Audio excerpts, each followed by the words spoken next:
Bienvenue pour cette nouvelle conférence Arnaud Gérald, itinéraire d'un apnéiste heureux. Alors plongé à 126 mètres de profondeur, c'est le dernier record de ce Marseillais de 30 ans qui a commencé l'apnée lorsqu'il était petit. Nous avons la chance de l'accueillir et donc il va nous dire comment réagit son corps, et il est bien sûr accompagné d'autres invités. Donc nous avons le grand plaisir d'accueillir Arnaud Gérald sous vos applaudissements, donc plongeur apnéiste et détenteur de plusieurs records du monde. Il est accompagné de Nicolas Demaneuf, ostéopathe et acupuncteur à Sophia Antipolis, de Frédéric Di Meglio, qui est médecin ORL de plongée, donc médecin du sport et médecin hyperbar. Vous êtes également, Frédéric, président de la Fédération française d'études et de sport sous-marin. Vous êtes l'auteur d'un ouvrage que vous allez dédicacer au terme de la conférence, Chronique sous-marine des îles Vanille, plongée dans l'océan Indien, donc paru en 2024 aux éditions Gap. Et les échanges sur cet exploit et sur ses implications seront animés par Anne Jean-Blanc, responsable éditoriale de Neuroplanète, que l'on peut également applaudir. Bonjour Anne, et je vous passe la main pour cette très belle session et avec de très très belles images également. Bonjour et merci d'être là, et merci surtout Arnaud, parce que Arnaud, vous êtes venu il y a un an, juste précédent Neuroplanète. Depuis, vous avez battu 2 fois votre record, mais jusqu'où allez-vous aller? Je sais pas, on va voir. C'était une très belle année, merci. C'était une très belle année. Ce garçon est formidable, de gentillesse et de talent. Moi, je vous propose, on va commencer par regarder ce dernier record. Vous nous le commentez, Arnaud? Vous avez des écrans devant vous, parce que vous n'allez pas partir qu'un torticolis quand même. Non, on va éviter, mais bon, je suis bien entouré. On peut avoir le... Bien sûr, je crois qu'on va voir ces très très belles images. Voilà, c'est parti. C'était l'année dernière aux Bahamas, au mois de juillet, pour 2 plongées. La première plongée dans la catégorie bipalme, une palme à chaque pied, à 125 mètres de profondeur. Et la deuxième, à la fin de la compétition, à 126 mètres. Là, on voit que je me prépare. J'essaye de contrôler que j'ai la longe qui est bien accrochée à la ligne. C'est la seule chose qui va me permettre d'être connecté à la surface. Et tout autour de moi, il y a l'équipe de sécurité, il y a un peu des locaux aussi de l'île. Et tout le monde est préparé depuis plusieurs mois à cette plongée. Là, c'est parti. Les premiers mètres, c'est le moment où finalement, j'essaye de me concentrer sur le relâchement, sur la vitesse de palmage, la compensation des oreilles. Et la remontée, c'est allé assez vite. C'est le moment où il faut rester concentré et bien faire le protocole à la surface devant les juges. Donc on me voit sortir, je respire après 3 minutes 45 d'apnée, je fais le signe OK. J'essaye de rester bien haut à la surface pour éviter de réimmerger les voies respiratoires. Et puis voilà, une deuxième fois le signe pour assurer que tout va bien. Et souvent la délivrance de la victoire. Cette plongée, c'était le 125 mètres. Voilà. C'est mieux en grand écran quand même. Voilà, le record. Ça, c'était les 125 et vous avez refait les 126 le lendemain? Et après, quelques jours plus tard, 3 ou 4 jours plus tard, j'avais pris 4 jours de repos entre les plongées. C'est un sport où on ne peut pas replonger de suite. Comme en plongée bouteille, on a quand même des bulles qui se constituent dans l'organisme qu'il faut évacuer. Donc 4 jours plus tard, je décide de rajouter 1 mètre pour vivre une plongée qui était beaucoup plus relâchée. Même s'il y avait 1 mètre de plus, mentalement, le stress de la compétition était presque passé. Donc là, c'était une plongée, on va dire, performance, mais surtout plaisir de repartir de cette compétition avec quelque chose de différent. Cette partie-là, c'est le moment où je prends le maximum d'air. J'ai à peu près 7 litres dans les poumons avant de partir. Cette air qui se comprime avec la pression. Quand je remonte, on voit l'équipe à la surface qui check la sécurité. Donc là, ils ont vu que j'arrivais au fond au bout d'1 minute, 1 minute 30. Donc ça veut dire que j'ai touché le fond, mais ça ne veut pas dire que j'ai fait le record. Parce qu'en bas, il faut que je prenne un tag, un velcro pour prouver que j'ai fait la plongée. On va voir la surface. Pourquoi vous tirez la langue comme ça? Excusez-moi, mais... Je pense que c'était en fait l'effort et la joie de sortir de l'eau après une plongée comme ça et la fatigue aussi, de dire Ouais. waouh, ça y est, c'est fait quoi. Et personne ne vous accompagne, il n'y a pas de plongeurs bouteilles qui sont à côté de vous pendant que vous descendez, pendant que vous remontez? Alors on a pu le voir à l'époque du Grand Bleu, à l'époque de Jacques Mayol, où il y avait un plongeur tous les 10 mètres ou tous les 30 mètres. Et on s'est rendu compte que ces plongeurs, avec les paliers de décompression qu'ils devaient respecter, ça devenait un système beaucoup plus dangereux que de faire juste intervenir des apnéistes de sécurité. Le plus grand risque, en fait, dans l'apnée, c'est pas le moment où je suis à 126 mètres de profondeur. C'est là où c'est le plus extrême pour le corps, mais le plus grand risque, c'est au retour, parce qu'on vient de faire le double de la distance, 126 mètres aller, 126 mètres retour. Et sur ces derniers 30 mètres, au retour, c'est là où l'apnéiste risque l'accident qu'on appelle la syncope. Donc le manque d'oxygène est tellement haut qu'il tombe dans les pommes. C'est là où les apnéistes de sécurité peuvent le prendre en charge. Alors, Là, on voit le fond à 126 mètres de profondeur. Donc, c'est un trou bleu aux Bahamas, sur l'île de Long Island, qui fait 200 mètres de profondeur. Et on voit le cercle en haut. Et ce qui est agréable, en fait, quand je descends, à un moment, mes poumons sont comprimés. L'air qui est dans mes poumons ne me fait plus flotter. Donc, je glisse. On appelle ça la phase de free fall. Mais que j'ai quand même le regard vers la surface. Et petit à petit, je vois ce cercle de la surface. C'est vraiment une sphère, quoi.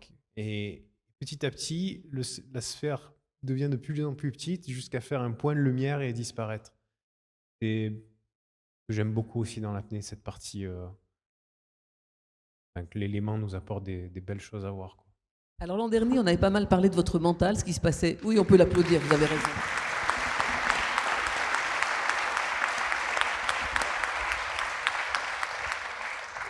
On avait plutôt parlé de ce qui se passait dans votre cerveau, dans votre mental. Cette année, on aimerait parler de votre physique. Alors d'abord, je voudrais qu'on commence par le début. Vous avez commencé donc l'apnée très, très jeune. Hein. Vous avez, à 16 ans déjà, vous êtes descendu à 30 mètres. C'est un record de descendre à 30 mètres à 16 ans. On ne mesure pas, nous, comme des mortels qui ne quittons pas le plancher des vaches. Oui, 16 ans, 30 mètres, c'était plutôt une belle plongée par rapport à mon âge. En février, je faisais déjà un peu de plongée avec mon père. Mais oui, ça devenait sympa. Mais vous avez commencé comment cette plongée? Qu'est-ce qui vous a amené à vous intéresser à pratiquer la plongée? Tous les week-ends, je voyais mon père partir faire de la chasse sous-marine pour le plaisir, pour faire la classique bouillabaisse qu'on fait à Marseille. Et puis à un moment, il m'a dit viens avec moi et tu me suis à la surface et tu vois comment ça se passe. Et au début, ça m'a fait peur quand même, parce qu'à l'âge de 7 ans, quand on va sous l'eau, on imagine des monstres, et même quand on devient adulte, hein, quand on est dans le bleu total, on s'imagine toujours qu'il y a un requin qui va apparaître. Et j'ai réussi à transformer cette peur en sensation de liberté, à me sentir un peu comme le petit prince qui découvre différentes planètes, ou Peter Pan qui vole sous l'eau. Et c'est un milieu qui m'a apporté beaucoup de choses dans une période de ma vie où on parlait de l'adolescence juste avant, où j'étais un enfant dyslexique, hypersensible, je ne savais pas trop ce que je voulais faire dans la vie, et 16 ans, c'est vraiment l'âge clé. Et à l'âge de 16 ans, mon père me dit Arnaud, viens, on va faire un stage d'apnée à Marseille, on va découvrir cette discipline. C'est là où j'ai plongé à 30 mètres, et je suis arrivé en bas, et finalement, sans masque, je ne voyais pas grand-chose. Avant, j'étais concentré sur les poissons, sur les algues, les posidonies, ou une épave. Là, il n'y avait que le bleu autour de moi. Et en étant un enfant hypersensible et timide, j'étais souvent concentré sur le regard des autres. C'était la première fois où finalement, à cette profondeur, ça faisait un effet miroir, et j'arrivais enfin à me regarder à travers mes yeux, à voir qui j'étais. Et en plus, je sentais que j'étais bon dans ce sport. Et à un moment, l'instructeur est venu me voir, il m'a dit faut remonter maintenant. Il m'a fait signe comme ça, donc j'ai commencé à paniquer, je remontais à toute vitesse. Il m'a fait signe de me calmer, et on s'est retrouvés face à face, en train de palmer. Et je me souviendrai toujours, il a fait un grand sourire, le vrai sourire, celui avec les dents. Et je me suis dit waouh, on est en plein mois de février, il fait froid. On est en apnée, on ne respire pas. Et pourtant, on est concentré sur le moment présent et on prend du plaisir là, maintenant. Et quand je suis sorti de l'eau, je me suis dit, ça sera ton métier un jour, peut-être. Et donc, à 21 ans, vous descendez à 100 mètres. Vous êtes le plus jeune apnéiste qui descend à cette profondeur. Frédéric, le médecin que vous êtes, quelle capacité pulmonaire, on va déjà reparler de ça, parce que la respiration dans l'apnée, évidemment, c'est majeur. Quelle capacité pulmonaire faut-il? Est-ce qu'il a des poumons formidables, Arnaud? Alors, plus qu'une capacité pulmonaire importante, il faut avoir un mental important, d'où l'extraordinaire pouvoir du cerveau, et qui est, je crois, l'élément clé. C'est-à-dire qu'un apnéiste d'eau libre, apnéiste profond, c'est quelqu'un qui doit avoir un mental très important. Et en écoutant Arnaud, on retrouve effectivement ce contact que l'on peut avoir presque de méditation quand on est plongé dans le bleu, justement dans cette descente en eau libre. C'est une rencontre entre soi et le milieu qui est très riche sur le plan mental, qui joue probablement au niveau de notre cerveau limbique dont on parlait tout à l'heure avec d'autres intervenants. Voilà, c'est cette richesse. La capacité respiratoire, c'est un élément important, elle se travaille, elle s'améliore. Travailler avec le diaphragme, tout ça, il en parlera lui-même, son ostéopathe pourra en parler aussi, où là, effectivement, il y a des éléments mécaniques qui peuvent intervenir, mais l'importance du mental est une des éléments, je dirais, clés Ça, je vous d'un l'accorde, athlète de haut mais niveau. même avec un mental d'acier, tout le monde ne peut pas passer 3 minutes 45 sans respirer. Hein? Tout à fait d'accord. Voilà. Donc ça veut dire qu'il a une capacité pulmonaire. Votre capacité pulmonaire est supérieure à celle de la normale. Vous l'avez travaillé ou vous aviez déjà cette aptitude? Je pense que d'avoir fait de l'apnée très jeune avec mon père a permis à mes poumons de se développer pendant la croissance en fonction de ce sport. Néanmoins, j'ai une capacité pulmonaire, j'ai envie de dire des fois médiocre par rapport à ce que certains apnéistes ont. On a des apnéistes qui ont 11 à 12 litres dans les poumons. Et vous? Je dois avoir 6,5, Oh, c'est tout? 7 litres. Je suis dessus.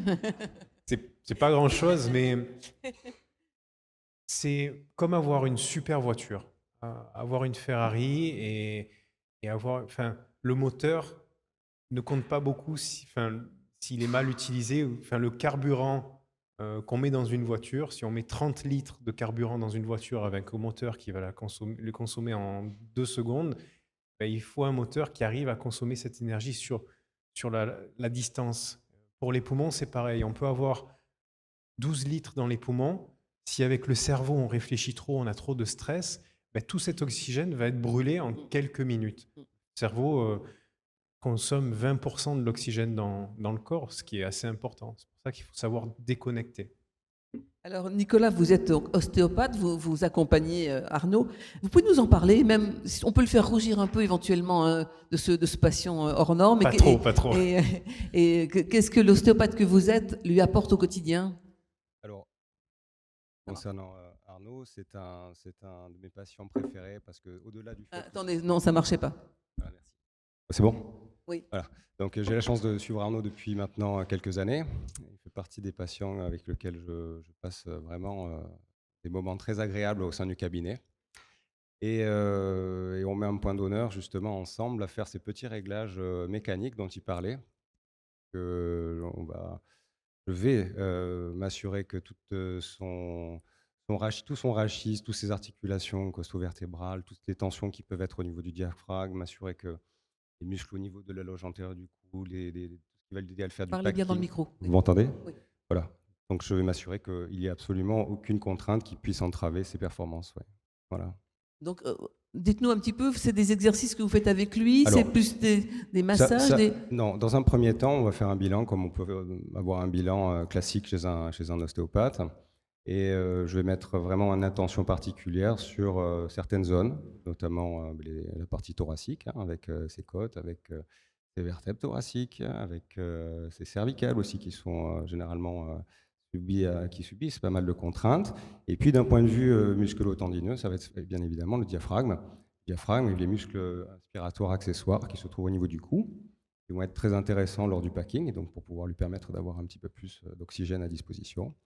Et en dernier lieu, une approche qui sera neurovégétative, puisqu'on s'est aperçu avec les travaux d'Henley à l'université d'Oklahoma que certaines manipulations ostéopathiques au niveau cervical supérieur, par des décompressions notamment, arrivent à augmenter le tonus vagal. Donc, ça va lui permettre d'aborder comment dire, le diving réflexe sera peut-être un peu plus rapide, la bradycardie va arriver un petit peu plus rapidement. Donc, tout ça, c'est bonus. Et puis, de temps à autre, ça ne nous est pas arrivé encore, j'ai certains apnéistes qui consultent pour des problèmes de compensation, avec des petits problèmes au niveau donc, de la trompe de stage qui n'arrive plus à réguler la pression entre l'oreille moyenne et la bouche, quoi. Donc, on va travailler cette partie membraneuse, puisque la trompe de stage est un petit canal qui relie donc l'oreille moyenne à l'arrière des coanes. Et vous allez avoir une partie osseuse et une partie membraneuse. Et donc, l'ostéopathe peut, par l'intermédiaire des tensions musculaires qui vont tendre le palais, le voile du palais, aider à faire un bon frenzel et à descendre dans les meilleures conditions. Vous avez parlé aussi, Frédéric, du travail sur le diaphragme. L'un ou l'autre, qu'est-ce que vous faites sur ce fameux diaphragme qui a effectivement une importance colossale dans la respiration? C'est notre muscle inspiratoire et expiratoire le plus important. Et le travail du diaphragme, Arnaud va, à la limite, il pourrait presque le montrer devant les gens ici. C'est un travail phénoménal et c'est lui qui permet effectivement d'avoir une capacité la plus adaptée par rapport à ses possibilités de son appareil locomoteur. Donc c'est vrai que c'est l'élément clé. Je rebondirai aussi sur l'importance de la compensation. Un des facteurs limitants de l'apnée profonde, verticale, c'est la compensation au niveau des oreilles. Il y a des apnéistes qui sont bloqués, et ils sont bloqués à 70 mètres, ils ne peuvent pas descendre, tout simplement parce qu'il y a une oreille qui ne passe pas. Et d'où l'importance de faire des techniques de rééducation tubaire, de l'ostéopathie crânienne qui va permettre effectivement d'aider et d'avoir une trompe de stage qui ne pose pas de problème pour descendre et d'avoir des techniques adaptées qu'ont les apnéistes. Mais c'est un des facteurs limitants de l'apnée, les difficultés de compensation. Alors, ce que je voudrais qu'on fasse, s'il vous plaît, maintenant, c'est qu'on remette la vidéo. Et je voudrais que vous nous racontiez les contraintes sur votre organisme, parce que, et les contraintes médicales aussi, peut-être au niveau de l'oreille interne, parce que j'ai lu que à la profondeur où vous descendez, vous avez une pression sur le corps qui est 6 fois la pression normale sur Terre.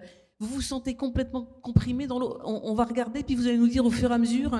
On peut arrêter même à différentes étapes. Où est-ce que vous souffrez physiquement ? Ou est-ce que vous avez une gêne? Comment ça se passe? Alors, heureusement, il n'y a pas de gêne ni de souffrance. Et c'est pour ça qu'on travaille avec Nicolas, parce qu'on a beaucoup de contraintes sur le corps, beaucoup de pression. Et en étirant le corps à la surface, avec tous les exercices qu'on fait sur le diaphragme ou la cage thoracique, ça permet au corps d'accepter cette pression. Plusieurs mécanismes se passent dans le corps. Frédéric pourra aussi nous en parler. Alors là, vous descendez. Quand on met la tête dans l'eau, on a plein de capteurs sur le visage. Ouais, on peut peut-être l'arrêter là déjà, parce vous êtes à combien là? Vous êtes déjà au fond pratiquement là. Non. mais le premier, c'est le réflexe d'immersion. Donc quand on met la tête sous l'eau, le corps va un peu stresser, va se dire attention, situation de danger, on ne peut plus respirer, on ralentit le rythme cardiaque. Donc en premier temps, quand on met la tête sous l'eau, ça arrive à tout le monde, les apnéistes ont ce mécanisme qui arrive beaucoup plus vite que la normale. Et ensuite, quand on commence à plonger, petit à petit, le corps va venir protéger les organes vitaux, le cœur et le cerveau. Ça, on appelle ça le blow shift, ou en français l'érection pulmonaire. Vous le ressentez comment physiquement? C'est une sensation de fourmillement dans les doigts. Ouais. C'est l'impression d'avoir froid, être un peu au ski quand on sent plus le bout de ses doigts, des pieds aussi et des mains. Mais on est dans une eau qui est assez chaude. Là, par exemple, aux Bahamas, elle est à 26 degrés. Donc, c'est une sensation qui est un peu contre-naturelle par rapport au milieu où on est. Et plus on va descendre, plus il va y avoir de la pression sur la cage thoracique. Et là, à l'époque du Grand Bleu, Jacques Mayol voulait plonger à 100 mètres de profondeur. Il voulait prouver que c'était le premier à plonger à 100 mètres de profondeur. Et les médecins lui avaient dit « c'est impossible ». Et ils avaient testé ça avec un téléviseur. Ils avaient envoyé un téléviseur qui reprenait un peu la forme de la cage thoracique d'un humain. Et le téléviseur, à 100 mètres de profondeur, a implosé. Et ils se sont dit, bon, c'est ce qui va t'arriver. À l'époque, on n'avait pas toutes les informations d'aujourd'hui. Jacques Mayol a plongé à 100 mètres de profondeur, il est remonté et tout allait bien. Ce qu'on a appris au cours de ce processus, c'est qu'au final, le corps a les mêmes mécanismes que les mammifères marins. Ce qu'on disait justement, le blow shift, pour éviter que les poumons implosent, le sang vient à l'intérieur des poumons et comme les liquides sont incompressibles, on peut aller à ces profondeurs. Ça, c'est une grosse partie où où ça se passe, j'ai envie de dire, je le ressens vers 90-100 mètres, ça dépend les apnéistes. Après ça, on a un autre phénomène qui arrive, ça peut être l'ivresse des profondeurs, la narcose, comme on a pu voir dans le Grand Bleu, où on voit l'apnéiste partir avec les dauphins. C'est pas ce que je ressens, et heureusement, quand j'arrive en bas, j'ai pas envie de partir et me suicider, au contraire, j'ai envie de remonter, mais le moment peut être très agréable comme un peu stressant. Ça peut être un rêve comme un cauchemar. Les gaz qu'on a à l'intérieur des poumons deviennent un peu toxiques sous la pression. C'est pour ça que des plongeurs bouteilles plongent avec des mélanges différents. Ils ne plongent pas juste avec de l'air. Euh, à mon niveau, c'est se sentir un peu comme quand on se lève d'un siège trop vite. On a la tête qui tourne, on a le regard qui rétrécit, on a une sorte de bourdonnement qui vient à l'intérieur derrière le cerveau, dans la nuque. Et ça, plus j'essaye de le contrôler, de le maîtriser, plus l'ivresse de profondeur va s'accentuer. Donc il y a une forme d'acceptation dans ce sport qui est belle, en fait, j'ai envie de dire. C'est accepter sa condition et se dire, bon, ben maintenant, je me laisse aller. Je m'autorise à me laisser aller dans cet élément qui est très extrême.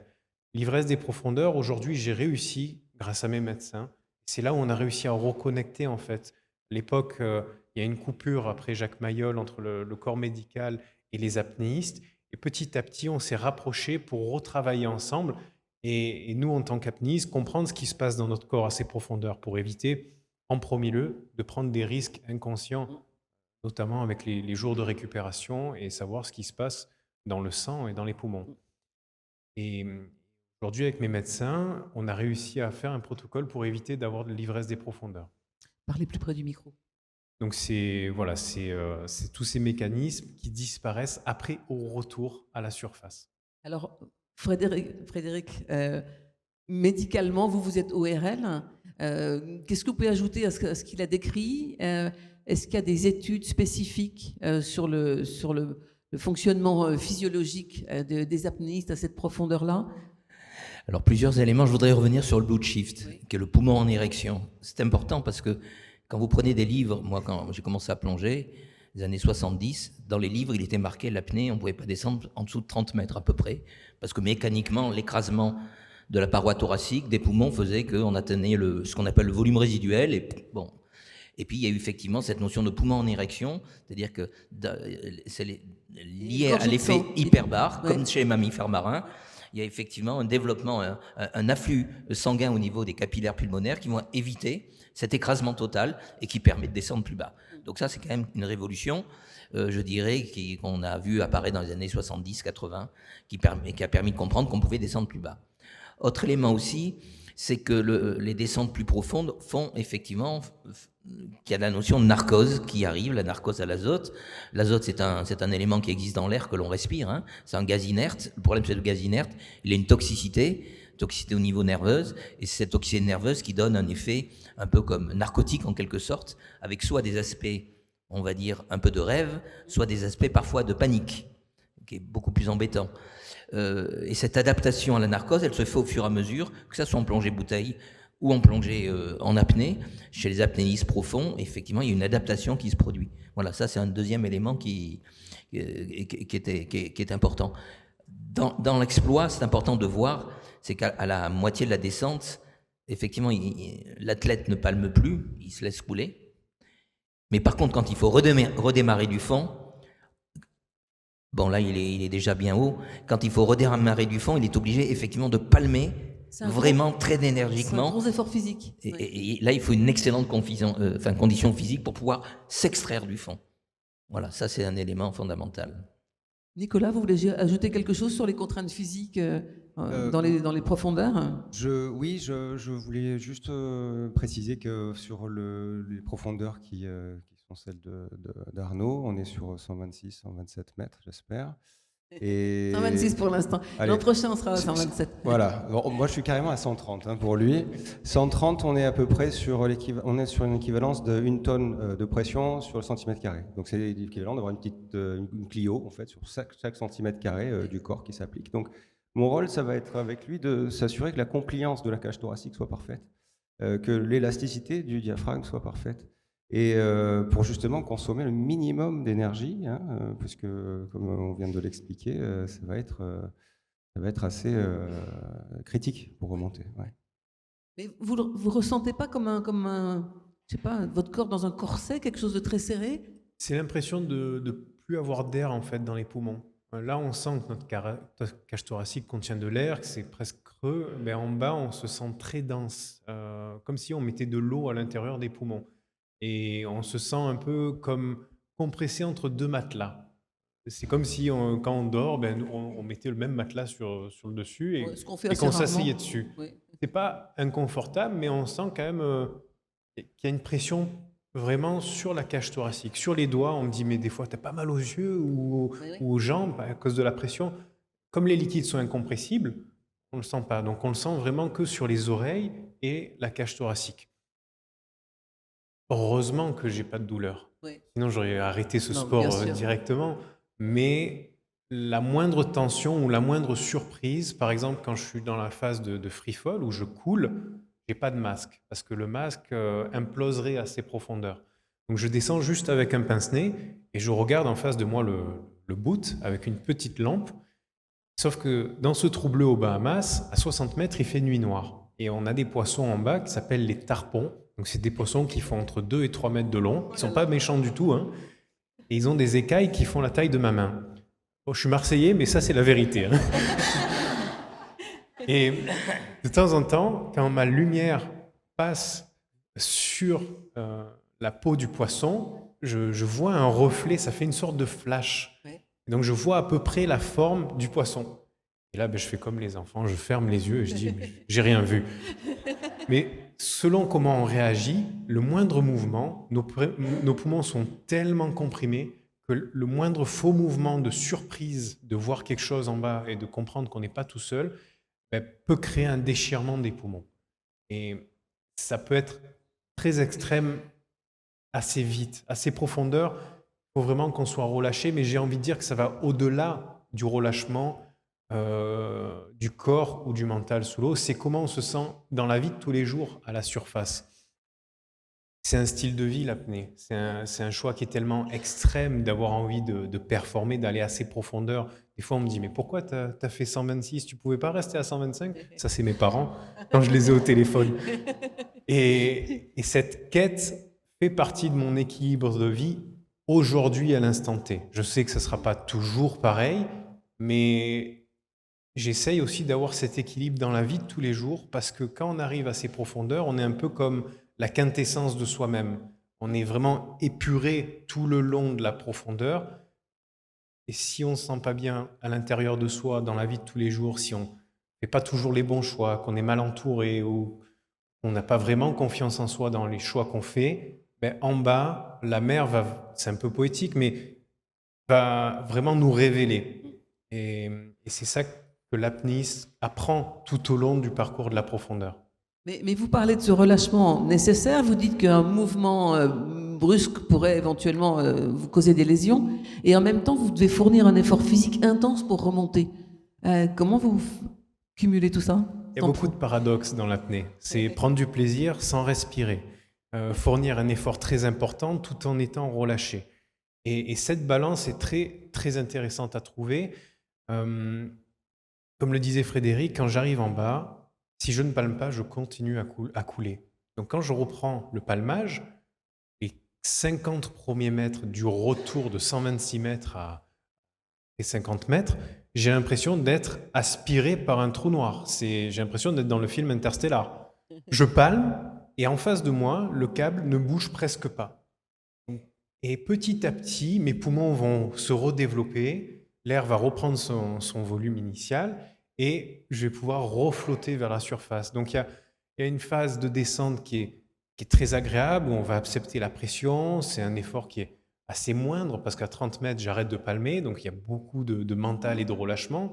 Par contre, le retour, il y a un côté très combatif, où il faut se battre avec soi-même, et on n'a aucun repère, ni de temps, ni de profondeur. Je ne sais pas si je suis proche de la surface ou pas. C'est pas étalonné, échelonné Sans masque, j'arrive pas vraiment à voir les repères sur le boot. Donc je palme en me disant, Prends ton mal en patience. Et à un moment donné, tu vas voir les apnéistes de sécurité. À un moment, tu vas voir la lumière qui va revenir, l'eau qui va devenir de plus en plus chaude. Et grâce à ça, j'arrive à peu près à me repérer. J'ai une dernière question, Frédéric, à l'ORL que vous êtes. L'oreille interne, dans ce genre de descente, elle souffre ou pas? Alors, l'oreille interne en soi ne souffre pas. Elle participe. Le tympan? Alors, c'est l'oreille moyenne et l'oreille, on va dire, externe, puisque le tympan, il est entre l'oreille externe et l'oreille moyenne. Et c'est le tympan qui reçoit la pression externe et que l'on compense par justement les techniques qui permettent d'envoyer de l'air par la trompe d'Eustache, cet air qui vient de l'arrière-nez en quelque sorte, et qui va permettre d'arriver dans l'oreille moyenne et compenser. Voilà. Donc il n'y a pas de risque particulier. Alors l'oreille interne, non, sauf qu'il peut avoir des risques d'accidents de décompression. Plusieurs plongées profondes qui seraient successives, je dirais sur 24 heures, pourraient entraîner un accident de décompression. Et on commence à en voir quelques-uns à ces profondeurs-là, justement, parce qu'il y a une physiologie qui est là, il y a une désaturation qui se produit et qui peut entraîner un accident de désaturation de l'oreille interne. Voilà. Nicolas, vous travaillez aussi sur cette partie, évidemment, oreille interne. Oui, en effet, comme je l'expliquais tout à l'heure, il faut s'assurer que déjà, notre ami n'ait pas une infection avant de partir Ça, c'est se mieux, mettre oui. la tête sous l'eau, qu'il n'y ait pas d'otite sous-jacente, ça, c'est la première chose qu'on voit. Et puis, s'assurer de la souplesse donc, des muscles qui vont être en relation avec cette partie membraneuse de la trompe d'Eustache pour qu'il y ait une bonne compensation qui se fasse. Auquel cas, il y a un arsenal de techniques qui sont à disposition et qui sont relativement simples à faire. Et ce sont des techniques que je propose en les décrivant précisément à mes apnéistes comme à mes patients du reste. Techniques qui sont très simples, qu'ils peuvent pratiquer tout seuls. Voilà. Moi, je pense qu'on peut applaudir encore une fois Arnaud. Et Absolument. après, Merci beaucoup.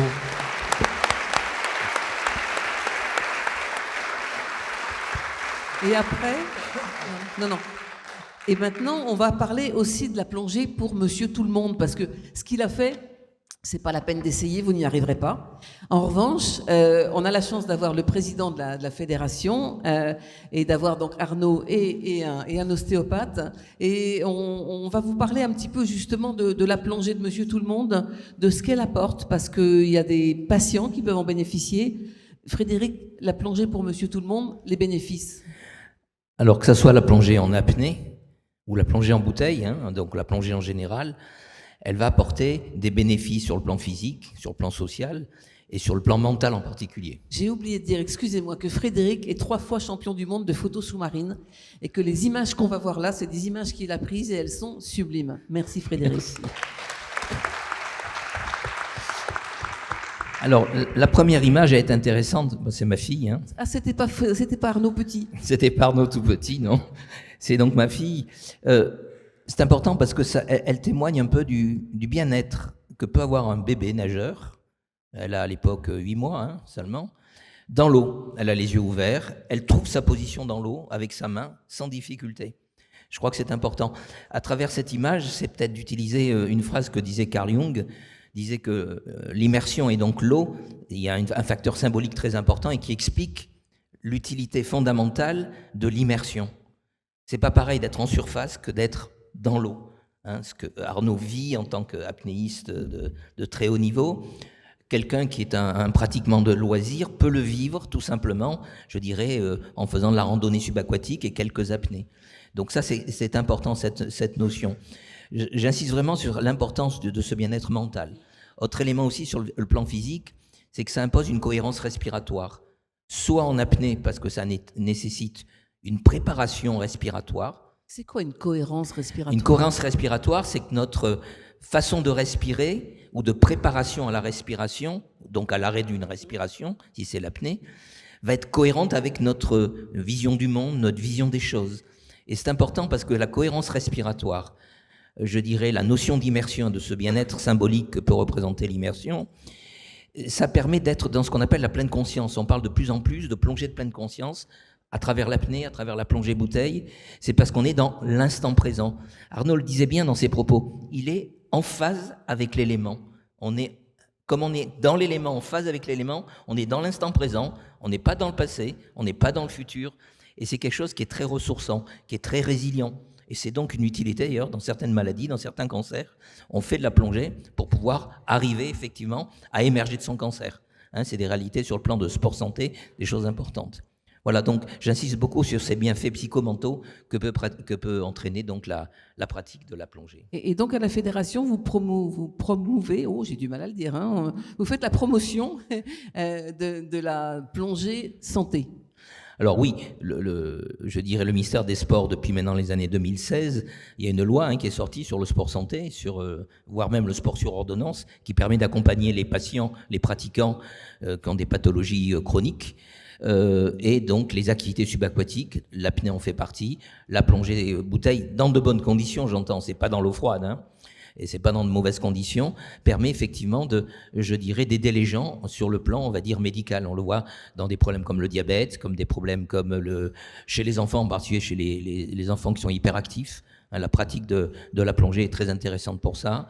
Donc d'un tas de domaines du monde médical, l'importance, je dirais, de cette prise en charge. On parle de plus en plus de sport santé parce que le sport est un médicament sans les effets secondaires que peuvent avoir les médicaments. Dans le sport, je ne parle pas du sport extrême, mais du sport, on va dire, de pratique sportive, je dirais, adaptée. Nicolas, il y a certains de vos patients qui vous conseillent la plongée. Ça pourrait faire partie de leur thérapie? Absolument, notamment dans les cas de, je pense tout de suite à le problème de coxarthrose, les problèmes d'arthrose de hanche. On va pouvoir bien travailler notre articulation dans tous les plans. Les personnes qui souffrent de façon chronique au niveau du dos, à moins qu'on ait des gros problèmes discales, des problèmes disco aigus, on est hors gravité lorsqu'on fait de la plongée, donc on a beaucoup moins de contraintes qui s'appliquent sur le rachis. Oui, et puis surtout, les gens qui sont anxieux, qui sont angoissés, on se retrouve dans un milieu qui est vraiment très apaisant. Alors, je ne vais pas faire de parallèle avec la vie in utero, mais on est quand même sur quelque chose qui nous rassure. Ouais. Est-ce qu'il y a des contre-indications à la plongée? Je pense qu'il y a des risques, il y a de la prudence. On passera la parole après à Arnaud, parce que tout le monde ne peut pas faire comme lui, mais déjà au niveau médical... Alors oui, il y a des contre-indications. Qui sont les grandes pathologies, si j'ose dire, sur le plan cardiovasculaire, sur le plan respiratoire. Par exemple, de l'asthme, on peut pratiquer l'apnée. Pose des problèmes, par contre, en plongée bouteille. Il faut à ce moment-là avoir l'avis d'un médecin spécialiste plongée. Oui, il y a donc c'est pour ça qu'il y a souvent besoin d'un examen médical avant de pratiquer, donc, je dirais, l'activité. En dehors d'un baptême. Pour un baptême, on n'a pas besoin de certificat médical, mais quelqu'un qui va pratiquer plus régulièrement, il y a besoin d'un certificat médical. Ça, c'est une réalité, oui. Oui, Nicolas? Je croyais que vous vouliez ajouter quelque chose. Arnaud, je suis sûr que les gens vous demandent des conseils régulièrement pour commencer la plongée. Qu'est-ce que vous leur dites quand on vient vous dire « Oh, j'aimerais bien faire de la plongée ». Oh, quelle est belle cette photo. Mais c'est magnifique, là. Ouais. Quand on veut découvrir l'apnée ou la plongée en bouteille, le tout, c'est d'être bien encadré. Être dans un club où on se sent en sécurité, qui nous fait plonger dans des conditions de mer qui sont faciles. La première initiation est assez importante parce que c'est ce qui va nous donner un peu la base de notre envie de faire plusieurs plongées ou d'arrêter sur cette première initiation. Donc plus les conditions vont être idéales, une eau chaude, une mer calme, pas trop de courant, plus on va avoir envie d'y retourner. Un peu comme tout, c'est comme aller dans un restaurant et manger un plat qu'on n'aime pas trop, on n'a pas forcément envie d'y retourner dans ce restaurant. Donc, chaque découverte, que ce soit dans l'apnée, dans différents sports ou dans une passion qu'on a envie de tester, il faut qu'elle se passe de la meilleure manière possible. C'est aller quelque part où on va discuter avec les encadrants et se sentir en sécurité ou peut-être pas. Et si ce n'est pas le cas, trouver une autre structure. Aujourd'hui, la fédération nous offre la possibilité d'avoir plusieurs clubs dans le sud de la France et même au-delà, on peut voir beaucoup de clubs d'apnée à Paris ou même de plongée bouteille ou apnée dans des fosses de 20 à 15 mètres de profondeur.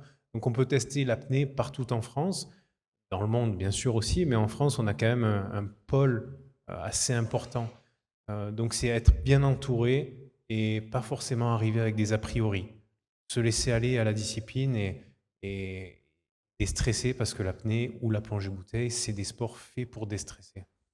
Avant de vous passer la parole, une dernière question. Ce petit bébé qu'on a vu là tout à l'heure, elle va toujours sous l'eau régulièrement? Alors oui, elle est plus âgée maintenant. Ça, Bon, c'est une vieille image, ça. Elle a 35 ans maintenant. Voilà, donc oui. Et alors, c'est une passionnée de plongée? Alors, il y a sa sœur aussi. Sa sœur est plus passionnée de plongée parce que peut-être elle en a un peu trop fait quand elle était plus jeune. Hélène, on prend les questions Merci, peut-être. merci beaucoup. Merci On peut et vous bravo. applaudir tous les quatre. Merci infiniment.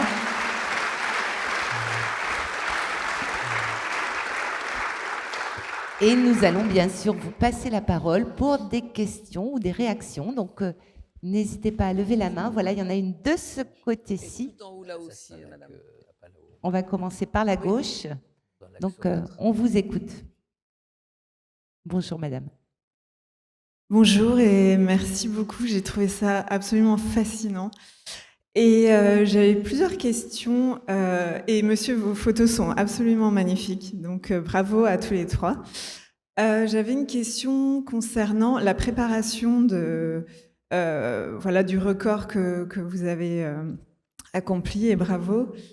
Je voulais savoir comment ça se prépare un événement comme ça, si c'est sur plusieurs semaines, plusieurs mois. Voilà. Et la deuxième question, ce serait par rapport à votre parcours. Je voulais savoir si vous aviez eu des doutes suite à des frayeurs ou des expériences, parce que voilà, il peut se passer tellement de choses et c'est une question de secondes parfois. Si vous aviez eu des doutes et vos plus grandes joies dans votre parcours. Voilà, ça fait beaucoup de questions, mais... On est pas mal là. La préparation d'un apnéiste, il n'y a pas vraiment un entraînement type. On est un sport où on n'est pas beaucoup à pratiquer aujourd'hui à ce niveau-là, de plus en plus à pratiquer la discipline en elle-même, par passion, mais à ce niveau-là, on n'est pas beaucoup. Donc chacun va vraiment avoir une approche complètement différente. Il y en a qui vont faire de l'apnée toute l'année, partir à l'étranger pour rester dans des eaux chaudes, s'entraîner beaucoup en apnée en piscine, et d'autres, comme moi, vont faire une coupure. Parce que c'est un sport qui demande tellement de ressources au moment où on va plonger, de gérer ses peurs, la veille d'une plongée, savoir qu'on va prendre beaucoup de risques, et en même temps d'y aller quand même. Donc gérer cet aspect mental est très délicat, en fait. Je le vois de plus en plus en gagnant un peu d'âge, qu'il y a une peur au début qui nous aide à nous motiver, à nous permettre de prendre conscience du moment. C'est une peur qui est positive, parce que sinon, si j'avais pas peur, ça serait encore plus dangereux. Mais cette peur, il ne faut pas non plus la surjouer pour éviter de tomber dans un aspect un peu dépressif de la performance. Donc c'est cet équilibre-là qui est difficile des fois à trouver sur ces sports extrêmes. Donc c'est pour ça que je décide une partie de l'année d'arrêter l'apnée. Donc ma saison, elle va durer du mois de mars, que j'ai commencé il y a quelques semaines, au mois de juin ou juillet. Cette stratégie, elle est assez importante pour moi parce que tout le reste de l'année, je vais pouvoir m'entraîner à faire du vélo, à faire de la natation, à travailler avec mon ostéopathe, à préparer mon corps pour pouvoir plonger et aussi à donner à mon cerveau un peu de pause, un peu de vacances, passer du moment en famille et éviter de penser tous les jours à qu'est-ce que je vais faire à 126, 127, 130. Donc voilà, c'est ces deux parties que j'apprécie bien dans ma saison. Néanmoins, je dois repartir à zéro à chaque fois. Donc ma première plongée de l'année, c'est 30 mètres. Et petit à petit, pendant 4-5 mois, je vais grappiller. C'est un peu comme monter sur le mont Everest. Le corps ne peut pas d'un coup replonger à 126 mètres de profondeur. Donc je le réadapte. Et sur la deuxième question, est-ce que j'ai eu des peurs et des frayeurs? Oui, ça fait partie de ces sports qui nous font vivre des choses qui ne sont pas forcément, j'ai envie de dire, de notre âge. Mon premier championnat du monde était à Roatan, en Honduras, et j'étais le plus jeune à plonger à ces profondeurs. Donc il fallait en même temps que je me motive d'essayer d'aller plus bas et que je me contrôle parce que la communauté de l'apnée aussi voyait un jeune profil aller à ces profondeurs. Donc tout le monde me poussait. Tout le monde me disait « Arnaud, putain, 125 mètres, 130 mètres », alors que j'étais qu'à 100 mètres au début. Donc j'essayais en même temps de ne pas trop écouter mon ego dans ces moments-là de progression. Malgré ça, comme dans n'importe quelle situation de la vie, le risque zéro n'existe pas. Donc je plonge à 105 mètres de profondeur ce jour-là, et au moment d'arriver en bas, donc vous avez vu, j'ai cette longe qui est reliée à mon poignet, que je clipse sur la ligne, qui me relie à la surface. Sans ça, je suis perdu. Et bien, cette longe fait un nœud en bas, parce qu'à l'époque, l'équipement était beaucoup moins, à l'époque, il n'y a que quelques années, hein, le sport est très jeune, mais il évolue très vite. L'équipement n'était pas aussi performant qu'aujourd'hui. Donc cette longe fait un nœud en bas et je me retrouve à palmer au retour et avec la main, je sens qu'il y a quelque chose qui me bloque en bas. Je sentais que c'était la longe. Deux solutions, soit me détacher, mais prendre le risque de me perdre sous l'eau, parce qu'en bas, on ne sait pas faire la différence entre la surface et la profondeur. Tout est bleu. Et aussi, on n'a pas d'apesanteur, on ne sait pas trop... on peut palmer en se disant qu'on va vers la surface alors qu'on est en train de descendre. Donc ce moment-là était très dur à vivre. Donc je décide de détacher ma longe et de garder le contact visuel avec le bout en face de moi, parce que sans ce contact, j'aurais pu me perdre. Et je remonte à la surface en me disant, c'est trop bête.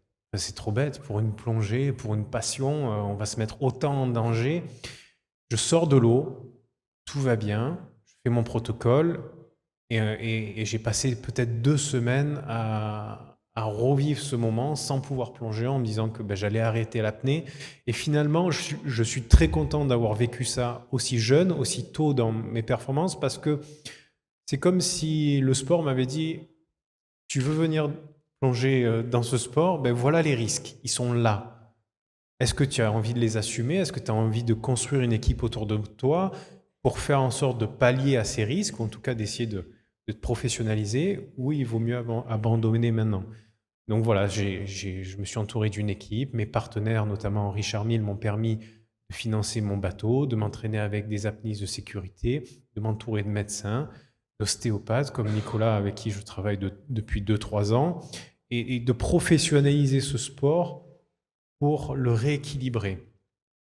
Le rééquilibrer par rapport aux profondeurs où on va aujourd'hui. Donc c'est quelque chose qui est passionnant et en même temps qui fait très peur à la fois. Et jusqu'à quand je serai apte à accepter cette prise de risque par rapport à mon plaisir. Voilà, si je sens que j'ai plus de peur que de plaisir, j'arrête le sport.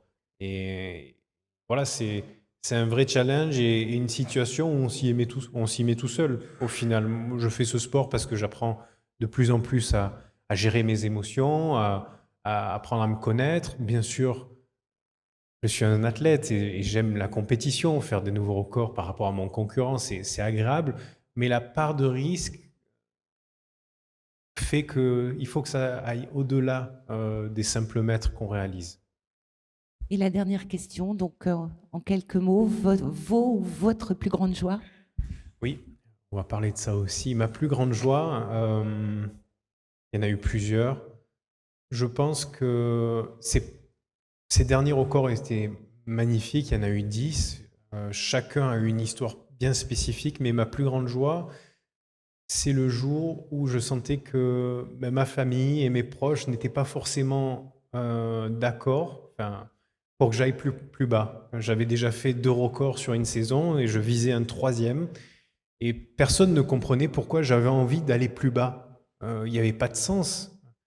Parce que pour eux, mon objectif, c'était juste de faire le record. Et c'est là où finalement, ma plus grande joie, ça a été de me révéler, de me dire, j'ai envie d'aller plus bas parce que ça me fait plaisir, parce que c'est pas forcément le chiffre, c'est que j'ai envie de performer, de faire évoluer à mon niveau la condition humaine, de voir à quelle profondeur on pourra aller.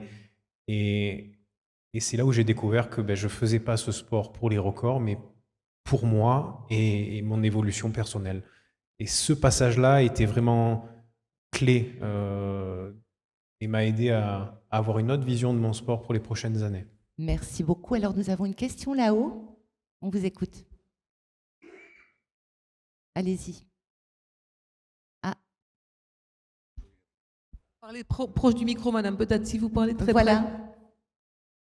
Non, là, apparemment, le micro ne fonctionne pas. Est-ce qu'il y a une question de ce côté-là ou pas? Oui, voilà. Alors, on va prendre la question de la dame et on revient vers vous dès qu'on a réglé le petit souci technique. On vous écoute. Bonjour, merci à vous. Question, est-ce que vous faites de la méditation en pleine conscience, du yoga? Quelles sont vos pulsations cardiaques au départ, et pendant et à la fin de la plongée? Ça fait encore beaucoup de questions, mais... Non, ça va. Pulsation à la surface, comme tout le monde, parce que c'est un sport un peu qu'on pourrait lier comme le sprint, tandis que les athlètes qui font le Tour de France, ou du biathlon comme Martin Fourcade peuvent atteindre les 40 pulsations ou 30 pulsations déjà au repos à la surface. Ensuite, quand je plonge, avant de plonger, j'ai beaucoup de stress et je pense que le cœur est entre 100 et 95 pulsations. Plus je vais descendre, plus le corps va avoir ces mécanismes qui vont me protéger. Donc le cœur va descendre entre, je pense, Fred, tu pourras me confirmer, entre 15 et 20 pulsations. Mayol, lui, descendait plus bas parce qu'il faisait un sport où il descendait avec un plomb et remontait avec un ballon gonflé d'air. Il n'y avait pas d'effort. À la surface, je suis comme tout le monde. Et puis j'ai oublié la première question. La méditation, j'en ai jamais fait parce que pour moi, rien que de se mettre sous l'eau, pratiquer ce sport, c'est une forme déjà de méditation. J'ai pas forcément un manque à la surface. Beaucoup d'apnéistes en pratiquent, notamment le pranayama sur la respiration ou la pleine conscience. Mais c'est vrai que quand je suis arrivé dans ce sport, je n'ai pas forcément eu le besoin ou l'envie d'en plus en faire à la surface. Merci beaucoup. Une question, madame? Bonjour et félicitations. C'est une question excessivement technique. Votre cage thoracique, le périmètre thoracique que vous avez peut passer de combien à combien? Est-ce que vous avez dû changer de chemise? Est-ce que vous Extrêmement technique. Je ne sais pas, on peut le voir des fois sur des vidéos où je plonge ou une vidéo connue d'un apnéiste qui s'appelait Loïc Leferme, qui plongeait en eau limite. On le voit plonger, qui plongeait à plus de 170 mètres, 172 mètres. Et à un moment, la cage thoracique est tellement comprimée qu'on voit sa combinaison en fait flotter.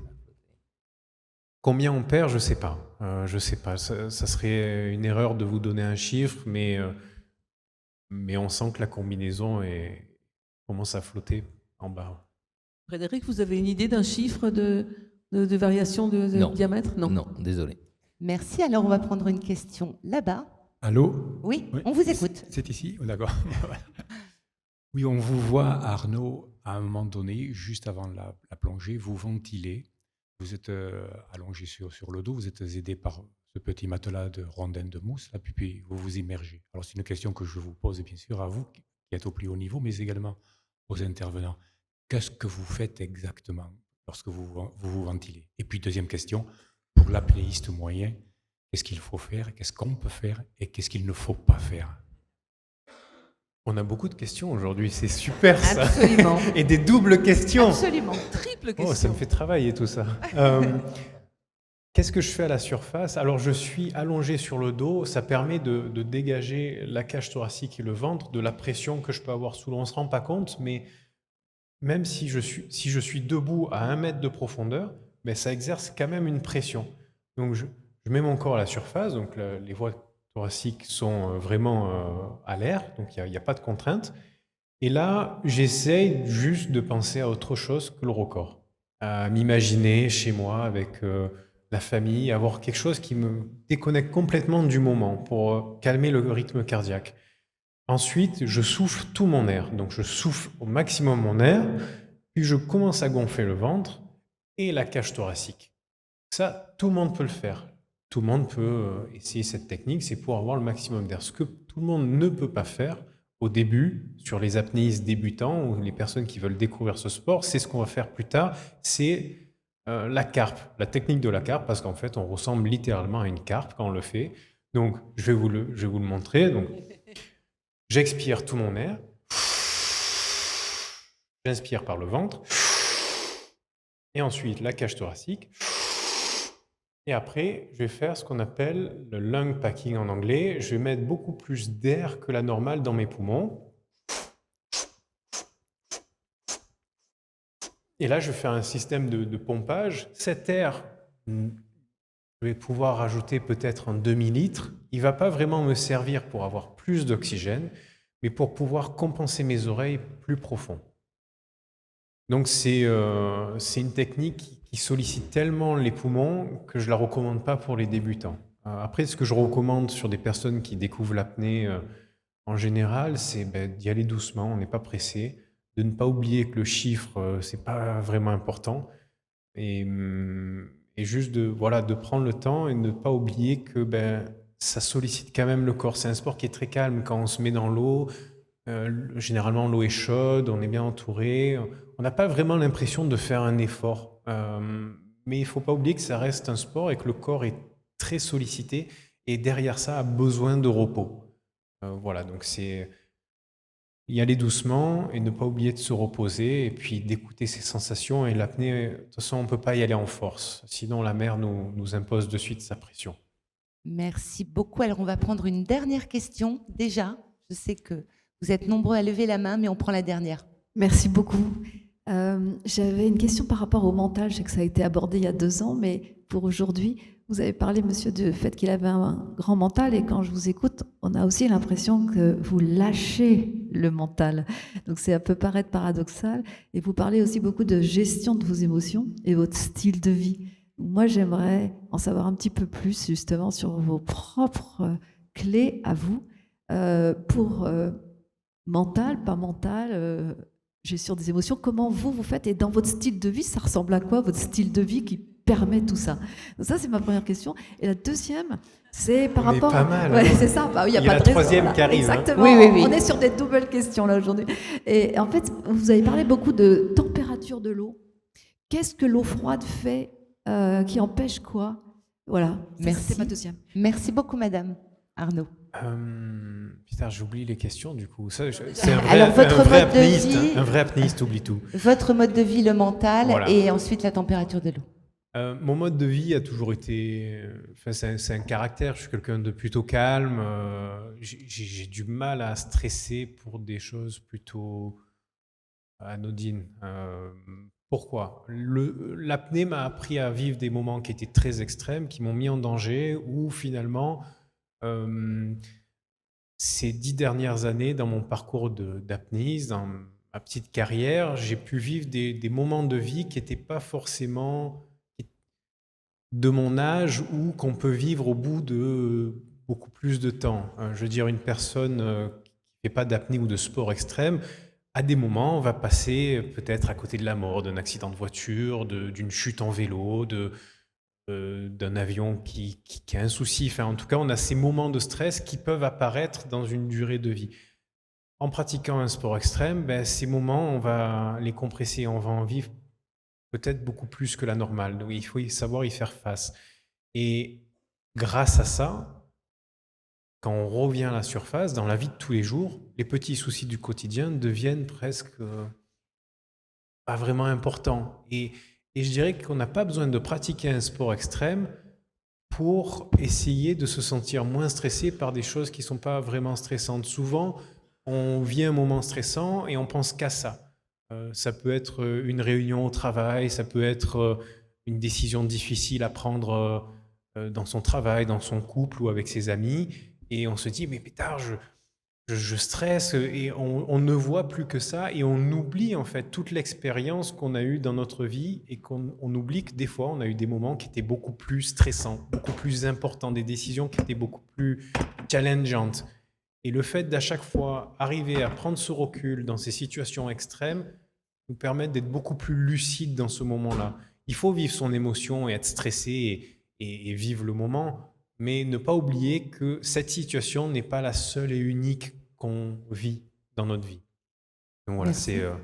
Et la température de l'eau pour terminer? Et la température de l'eau, elle joue beaucoup parce que effectivement, quand on est dans une eau froide, on va se tendre, le corps a envie de se réchauffer, donc il va trembler. Si l'eau, au contraire, est trop chaude, on va consommer trop d'oxygène parce que le cœur va battre très fort. Donc s'il y a une température parfaite pour l'apnée, qui, je dirais, pour moi en tout cas, est autour des 28-26 degrés. Ça me permet d'être détendu, mais en même temps de ne pas avoir froid. Donc si on est au-delà de cette température, on ne se sent pas bien, et si on est en dessous, le corps va se sentir stressé. Et si on est stressé, le diaphragme est tendu, et voilà, il y a plein de conséquences qui arrivent après ça. Merci beaucoup. Alors, nous arrivons au terme de cette conférence déjà, et j'aimerais donc bien sûr, avant que l'on se quitte, qu'on applaudisse tous nos invités très fort.